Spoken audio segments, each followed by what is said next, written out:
Hi friends! Thanks for tuning in. If you like this video, please give it a like, comment below, and take a moment to subscribe to our channel. Welcome to downtown Louisville, Kentucky, a city rich in history and culture. Founded in 1778 by George Rogers Clark, Louisville was named in honor of King Louis XVI of France. The city developed around the falls of the Ohio River, a natural barrier that led to the establishment of port settlements and forts, such as Fort Nelson. As we ride through downtown, you'll notice a blend of architectural styles. The Old Louisville neighborhood features the largest collection of Victorian-era homes in the United States, reflecting the city's historical significance.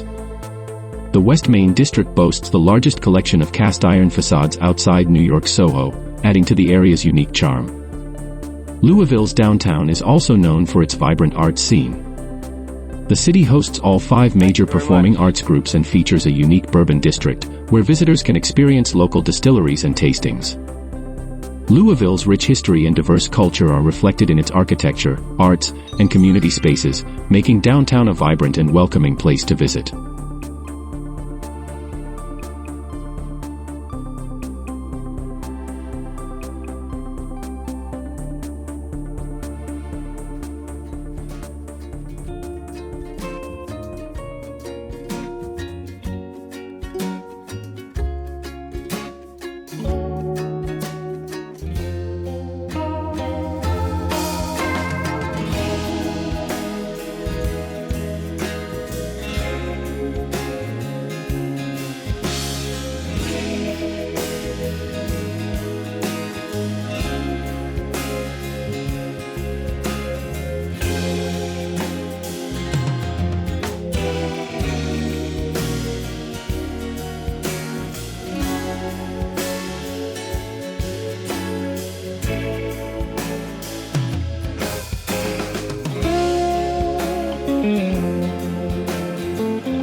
Thanks for watching!